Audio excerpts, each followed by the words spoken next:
नमस्कार दोस्तों, कैसे हैं आप? आई होप कि आप सब अच्छे होंगे। दोस्तों, स्वागत है आपका आपके यूट्यूब चैनल सुपर टीच में। तो आज हम सॉल्व करने वाले हैं लगभग 60 क्वेश्चन बाल विकास के, जो कि आपकी प्राथमिक शिक्षक पात्रता परीक्षा 2023 में आने वाले। काफ़ी महत्वपूर्ण क्वेश्चन है।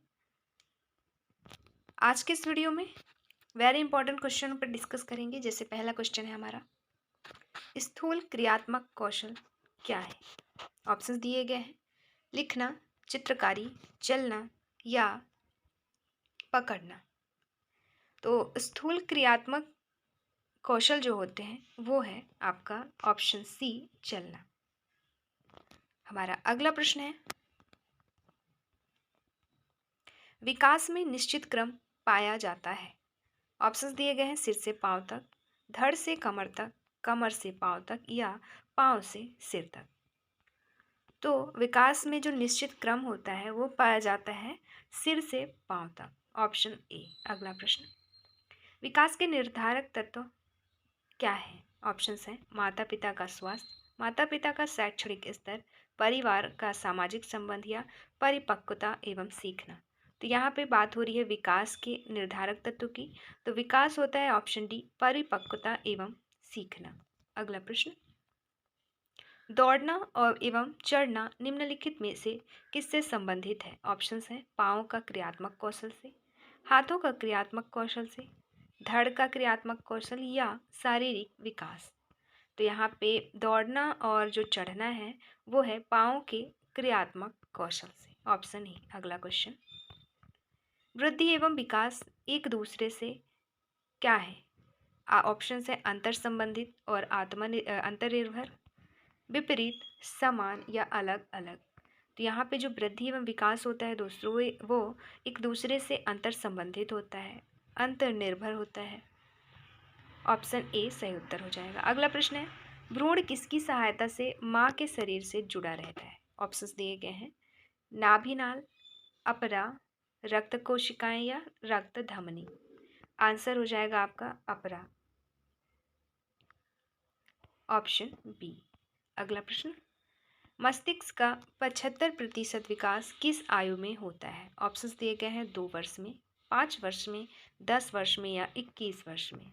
तो आंसर हो जाएगा आपका, मस्तिष्क का जो 75% विकास होता है वो होता है 5 वर्ष की आयु में। अगला प्रश्न, चम्मच पकड़ने की क्रिया बालक कैसे सीखता है? ऑप्शंस दिए गए: आँख एवं हाथ के समन्वय से, सामाजिक विकास से, शारीरिक विकास से या मांसपेशियों के विकास से। तो बात हो रही है चम्मच पकड़ने की क्रिया, तो ये सीखता है आँख एवं हाथ के समन्वय से, ऑप्शन ए सही उत्तर हो जाएगा। अगला प्रश्न है, विकास की गति एक व्यक्ति से दूसरे व्यक्ति में भिन्न होती है, परंतु प्रतिरूप का कौन सा अनुसरण करते हैं? ऑप्शंस हो जाएगा अव्यवस्थित, अप्रत्याशित, अनुक्रमिक एवं व्यवस्थित या फिर पैर से सिर तक। तो यहाँ पे विकास की गति एक दूसरे व्यक्ति में भिन्न होती है, परंतु जो प्रतिरूप का अनुसरण करते हैं वो प्रतिरूप का अनुक्रमिक एवं व्यवस्थित अनुसरण करते हैं, ऑप्शन सी यहाँ पे सही उत्तर हो जाएगा। फिर अगला प्रश्न, सीखने के लिए किसने स्वतंत्रता एवं निरंतरता को आवश्यक कहा है? तो सीखने के लिए स्वतंत्रता एवं निरंतरता को आवश्यक कहा है स्किनर। ऑप्शंस दिए गए हैं: स्किनर, फ्रॉवेल, चॉम्स्की या प्याजे। तो आंसर हो जाएगा फ्रॉवेल ने, ऑप्शन बी। अगला प्रश्न, भाषा अर्जन का सिद्धांत किसने दिया है? ऑप्शंस दिए गए हैं: चॉम्स्की, वाइगोत्स्की, फ्रायड या पियाजे। आंसर हो जाएगा ऑप्शन ए, चॉम्स्की। भाषा अर्जन का सिद्धांत दिया है चॉम्स्की ने। अगला प्रश्न, बबलाना खालिस्तान किस आयु में प्रारंभ होता है? तो ऑप्शंस दिए गए हैं: 2 महीने, 4 महीने, 8 महीने या 12 महीने। तो बबलाना जो होता है वो 2 महीने में ही प्रारंभ हो जाता है, ऑप्शन ए सही उत्तर होगा। अगला प्रश्न है, बबलाने की क्रिया में प्रथम क्या होता है? स्वर होता है, व्यंजन होता है, शब्द होता है या वाक्य होता है? तो जो बबलाने की क्रिया में सबसे प्रथम जो होता है वो होता है बॉबल। अगला, एक विद्यार्थी अधिगम पर उसकी आर्थिक स्थिति का किस प्रकार प्रभाव पड़ता है? एक विद्यार्थी अधिगम पर उसकी आर्थिक स्थिति का प्रभाव दिया गया है। ऑप्शन ए, अमीर विद्यार्थी अधिक अधिगम करता है। अगला, गरीब विद्यार्थी कम अधिगम करता है। नेक्स्ट, किसी प्रकार का प्रभाव नहीं पड़ता, या फिर गरीब विद्यार्थी अधिक अधिगम करता है। तो यहाँ पे आंसर हो जाएगा आपका ऑप्शन सी, इसमें किसी भी प्रकार का प्रभाव नहीं पड़ता आर्थिक स्थिति का। अगला प्रश्न है, निम्न में से कौन सा विकल्प उपलब्धि में व्यक्तिगत भिन्नता का प्रतीक नहीं है? ऑप्शंस दिए गए हैं, पूर्व अनुभवों में भिन्नता, लिंग में भिन्नता, रुचियों में भिन्नता, या फिर पूर्व निर्देशन में भिन्नता। तो नहीं है पूछा है, तो यहाँ पे हो जाएगा लिंग में भिन्नता नहीं है व्यक्तिगत भिन्नता का प्रतीक। अगला प्रश्न है, सीखने की प्रक्रिया में विद्यार्थी द्वारा की गई त्रुटियों के संबंध में कौन सा कथन सर्वोत्तम है? ऑप्शंस है, विद्यार्थी को कभी त्रुटियां नहीं करनी चाहिए। दूसरा, त्रुटियां अधिगम प्रक्रिया का भाग है। तीसरा, विद्यार्थी की लापरवाही के कारण त्रुटियां होती हैं। चौथा, कभी कभी विद्यार्थी त्रुटियां कर सकता है। तो यहाँ पे आंसर हो जाएगा ऑप्शन बी, त्रुटियां अधिगम प्रक्रिया का एक भाग है। अगला प्रश्न, एक बालक के व्यक्तित्व की मापन की सर्वाधिक व्यक्तिपरक विधि कौन सी है? तो एक बालक के व्यक्तित्व के मापन की सर्वाधिक व्यक्तिपरक विधि है ऑप्शन सी, प्रश्नावली विधि। अगला प्रश्न, निम्न में से व्यक्तित्व मापन की प्रक्षेपी विधि कौन सी है? तो प्रक्षेपी विधि है ऑप्शन डी, प्रासंगिक अंतर्बोध परीक्षण विधि, जो है वो एक व्यक्तित्व मापन की प्रक्षेपी विधि है। अगला प्रश्न, निम्नलिखित में से कौन सा कारक पर्यावरण या परिवेश से संबंधित नहीं है? ऑप्शन है, साथियों के समूह, ऑप्शन बी समुदाय, सी परिवार, या डी भावनाएं। तो जो भावनाएं हैं वो पर्यावरण या परिवेश से संबंधित नहीं है। अगला प्रश्न, बच्चों के सीखने के तंत्र को समझना महत्वपूर्ण है, जिससे कि क्या होता है, उन्हें नई संकल्पनाएं सिखाएं, उन्हें आज्ञाकारी बनाएं, उन्हें दोस्त बनाने में मदद करें, या फिर स्कूल के शिष्टाचार सीखें। तो बच्चों के सीखने के तंत्र को समझना महत्वपूर्ण होता है, जिससे कि उन्हें नई संकल्पनाएं सिखाई जा सके। ऑप्शन ए यहाँ पे सही उत्तर हो जाएगा। अगला प्रश्न है, यह किसके माध्यम से है कि मनुष्य की क्षमता और उनके वातावरण में कार्य करने की क्षमता में वृद्धि होती है? तो यह ऑप्शन दिए गए, बैठने, सोने, सीख रहा हूँ, या चलने। तो आंसर हो जाएगा यह सीखने या वॉकिंग नहीं, लर्निंग। तो यह लर्निंग के माध्यम से है कि मनुष्य की क्षमता और उनके वातावरण में कार्य करने की क्षमता में वृद्धि होती है। तो ऑप्शन सी, सीख रहा हूँ या लर्निंग आंसर हो जाएगा। अगला प्रश्न, शिक्षकों के लिए यह जानना महत्वपूर्ण है कि बच्चे कैसे सीखते हैं। ऑप्शंस दिए गए हैं, सोचते हैं, सीखते हैं। तो केवल एक सही है, या एक और दो दोनों सही है, या दोनों सही नहीं है। तो यहाँ पे आंसर हो जाएगा ऑप्शन सी, दोनों सही है। शिक्षकों के लिए यह जानना महत्वपूर्ण है कि बच्चे कैसे सोचते हैं और कैसे सीखते हैं। अगला, अधिगम को आंशिक रूप से एक संज्ञानात्मक प्रक्रिया और आंशिक रूप से एक खालिस्तान माना गया है। तो अधिगम को ऑप्शंस दिए गए हैं, सामाजिक और स्नेही, असंज्ञानात्मक, निष्क्रिय, या विसंगति। तो यहाँ पे अधिगम को जो है आंशिक रूप से एक संज्ञानात्मक प्रक्रिया और आंशिक रूप से एक सामाजिक और स्नेही माना गया है। ऑप्शन ए। अगला प्रश्न, सीखना एक संज्ञानात्मक प्रक्रिया के रूप में योग्य है क्योंकि इसमें निम्नलिखित शामिल है। क्या शामिल है? ऑप्शंस दिए गए, केवल विचार, केवल धारणा, केवल विश्लेषण, या विचार, धारणा और विश्लेषण।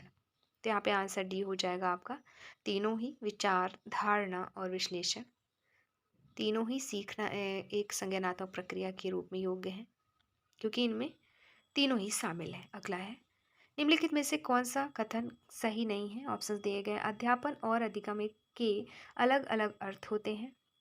ऑप्शन बी, अध्यापन और अधिगम एक दूसरे से संबंधित हैं। ऑप्शन सी, अध्यापन अधिगम का कोई अलग अर्थ नहीं है।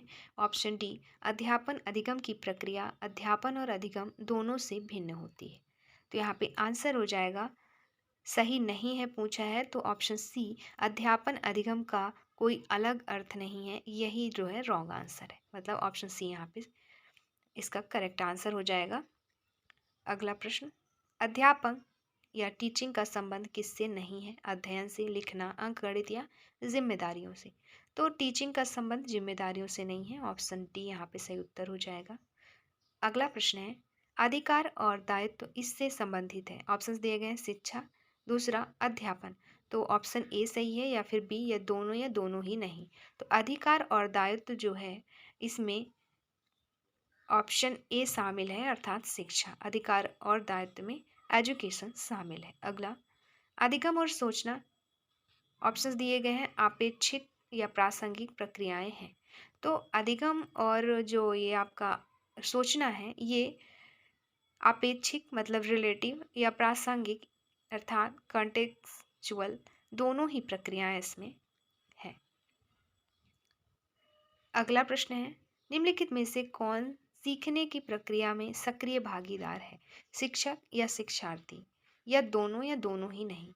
तो सीखने की प्रक्रिया में दोनों ही भागीदार हैं, शिक्षक और शिक्षार्थी दोनों। ऑप्शन सी सही उत्तर हो जाएगा। अगला प्रश्न है, प्रभावी शिक्षण है। ऑप्शंस दिए गए, सहयोगी, दूसरा विचारोत्तेजक। तो पहला सही है या दूसरा या दोनों सही हैं? दोनों ही नहीं। तो प्रभावी शिक्षण हो जाएगा ऑप्शन सी, दोनों ही सही है। प्रभावी शिक्षण सहयोगी भी है और विचारोत्तेजक। तो ये थे 30 क्वेश्चन और हम अभी डिस्कस करेंगे इसी वीडियो में। हमारा अगला प्रश्न है, बालक के विकास में कौन महत्वपूर्ण भूमिका निर्वाह करते हैं? ऑप्शंस दिए गए हैं, परिवार के सदस्य, रिश्तेदार, माता पिता या मित्र। तो बालक के विकास में महत्वपूर्ण भूमिका का निर्वाह करते हैं माता पिता। ऑप्शन सी सही उत्तर हो जाएगा। अगला प्रश्न है, गर्भधारण की प्रथम अवस्था क्या कहलाती है? ऑप्शन है, पिंडावस्था, भ्रूण अवस्था, डिम्ब अवस्था या आपका बीज अवस्था। तो जो प्रथम अवस्था होती है वो होती है डिम्बावस्था। अगला, चलना सीखना है। चलना सीखना है कैसा लक्षण? शारीरिक विकास, क्रियात्मक विकास या फिर व्यवहार? तो चलना जो है सीखने का एक क्रियात्मक विकास है। Option C. अगला, बालक के मानसिक स्वास्थ्य को कौन सा घटक प्रभावित नहीं करता है? ऑप्शंस है, परिवार की गरीबी, कक्षा में नींद आना, स्नेह की कमी या फिर घरेलू कलह। तो पूछा है यहाँ पे कौन सा घटक प्रभावित नहीं करता है?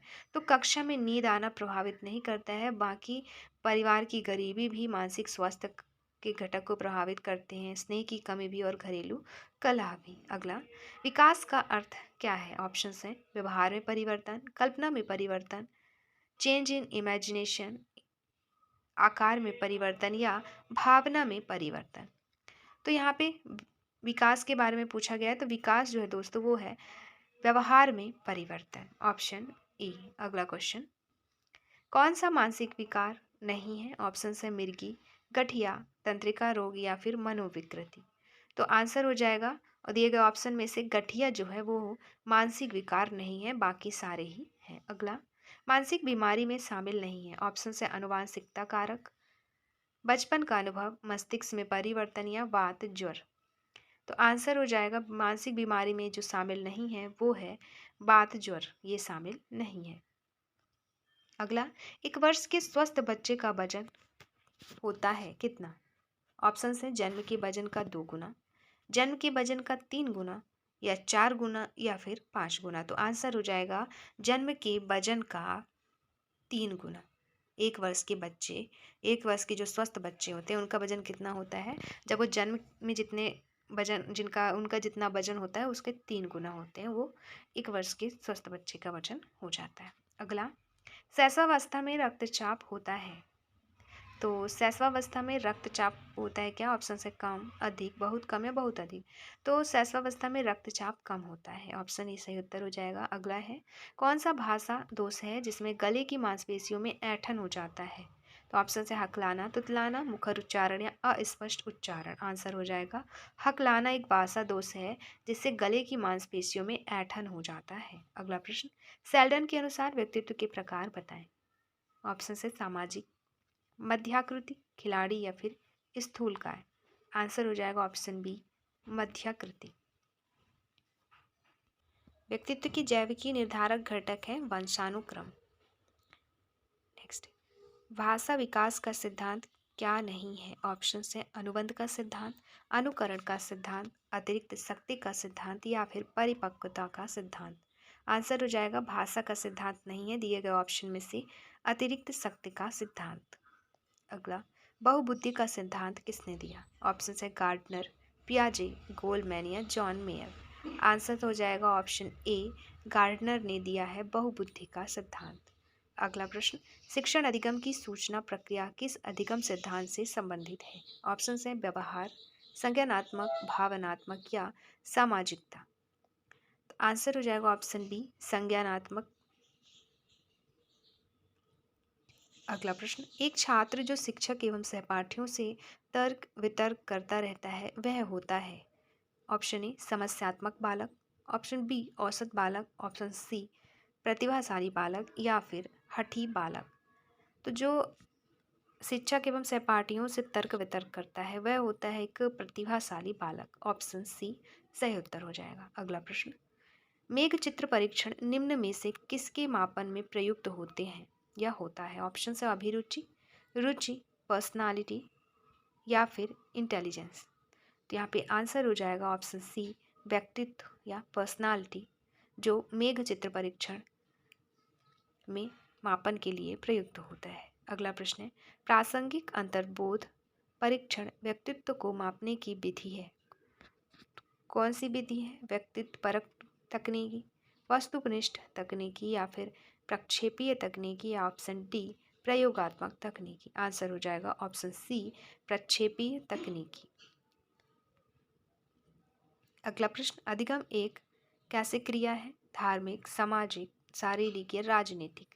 तो अधिगम एक सामाजिक क्रिया है, सोशल क्रिया है। ऑप्शन बी सही उत्तर हो जाएगा। अगला प्रश्न है, निम्नलिखित में से कौन से कारक अधिगम को प्रभावित करते हैं? ऑप्शन सी केवल अधिगम शैली, ऑप्शन बी केवल प्रेरणा, ऑप्शन सी केवल रवैया या फिर अधिगम शैली, प्रेरणा और दृष्टिकोण और मूल्य सारे ही। तो आंसर हो जाएगा ऑप्शन डी, जो अधिगम को प्रभावित करते हैं वो कारक हैं अधिगम शैली, प्रेरणा और दृष्टि और मूल्य। अगला प्रश्न, कौन शिक्षा का महत्वपूर्ण पहलू नहीं है? दिए गए ऑप्शंस में से ऑप्शन डी माता पिता जो है वो शिक्षा के महत्वपूर्ण पहलू नहीं है। अगला, सीखने को व्यक्तिगत और खालिस्तान कौन से कारकों की अंतर्क्रिया के रूप में परिभाषित किया जा सकता है? तो सीखने को व्यक्तिगत और पर्यावरण कारकों की अंतर्क्रिया के रूप में परिभाषित किया जा सकता है। आंसर हो जाएगा ऑप्शन सी, पर्यावरण। अगला, शिक्षण क्या है? ऑप्शन दिए गए हैं, छात्रों का मार्गदर्शन करने का एक जटिल कला, ऑप्शन बी शिक्षा के विभिन्न पहलुओं के बीच संबंध स्थापित करता है। तो ऑप्शन ए सही है या फिर बी, या दोनों ही सही है या दोनों ही नहीं, आपको बताना है। आंसर हो जाएगा यहाँ पे ऑप्शन सी, दोनों ही सही है। मतलब शिक्षण छात्रों का मार्गदर्शन करने की एक जटिल कला है। दूसरा, शिक्षण शिक्षा के विभिन्न पहलुओं के बीच संबंध स्थापित करता है। अगला प्रश्न, शिक्षण कैसा होना चाहिए? ऑप्शन है नैदानिक, उपचारात्मक। तो इनमें से एक या दोनों ही नहीं, आपको बताना है। तो यहाँ पे आंसर हो जाएगा ऑप्शन सी, दोनों ही सही है। शिक्षण नैदानिक होना चाहिए, दूसरा शिक्षण उपचारात्मक होना चाहिए। अगला प्रश्न, व्यक्तिगत अधिगम या इंडिविजुअलाइज्ड लर्निंग का अर्थ क्या है? ऑप्शंस है, प्रत्येक व्यक्ति का अधिगम का अपना तरीका होता है। दूसरा, शिक्षक ने प्रत्येक व्यक्ति के अधिगम के लिए व्यक्तिगत शिक्षण योजनाएं बनाई है। आंसर हो जाएगा ऑप्शन ए, प्रत्येक व्यक्ति का अधिगम का अपना एक तरीका होता है। अगला, थर्स्टन ने कितनी प्राथमिक मानसिक योग्यताओं का सुझाव दिया है? Option A 5, option B 6, option C 7 या फिर ऑप्शन डी 8। तो थर्स्टन ने टोटल 7 मानसिक योग्यताओं का सुझाव दिया है। ऑप्शन सी सही उत्तर हो जाएगा। अगला प्रश्न है, एक बच्चे का सीखना कहाँ से शुरू होता है? ऑप्शन है विद्यालय से, समाज से, परिवार से या फिर पड़ोस से। आंसर हो जाएगा, एक बच्चे का सीखना परिवार से ही शुरू होता है। अगला प्रश्न, शिक्षण क्या है? एक कला या फिर एक विज्ञान या दोनों ही?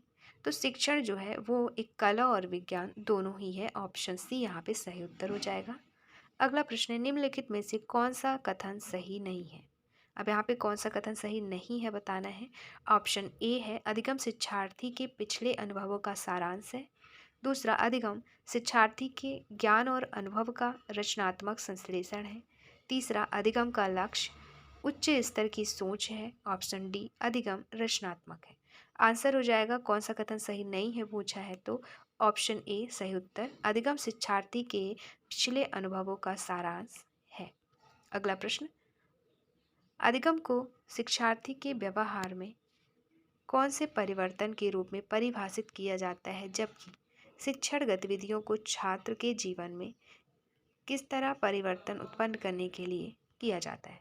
तो अधिगम को शिक्षार्थी के व्यवहार में अपेक्षाकृत स्थायी परिवर्तन के रूप में परिभाषित किया जाता है, जबकि जो शिक्षण गतिविधियों को छात्र के जीवन में वांछित परिवर्तन उत्पन्न करने के लिए किया जाता है। ऑप्शन ए सही उत्तर हो जाएगा यहाँ पे। और ये था अंतिम और आखिरी क्वेश्चन।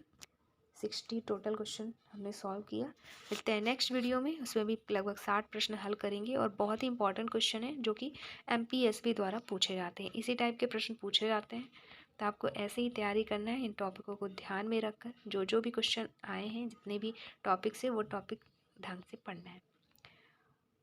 मिलते हैं नेक्स्ट वीडियो में नई क्वेश्चंस के साथ। धन्यवाद।